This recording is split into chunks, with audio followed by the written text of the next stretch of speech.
这个主管梦的太太，昨下晡到殡仪馆看翁婿最后一面，是靠甲温丽的涂骹。主管梦的妈妈嘛真伤心，伊讲后生捌甲讲过，讲 F5这种的战机早晚会出代志，想袂到当初讲的话应验了。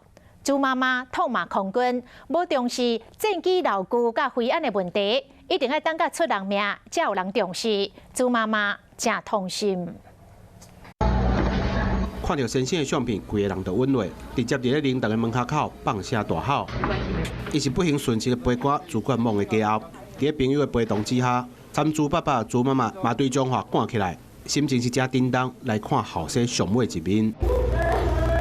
不过面对这么突然的歹消息，主管梦的老母情绪真激动，伊批评空军无重视 F5，又过老又过旧，而且佫有安全问题。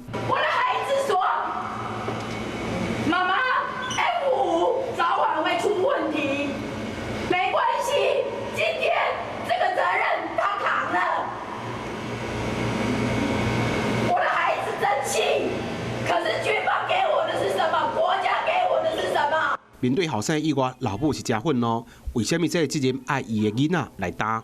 可是今天你就是没有把飞行员的生命当成第一。他明知道 F5已经那么破旧、那么老旧，已经是一部可以丢在旁边废弃场的，他竟然还要每天去承受这个压力。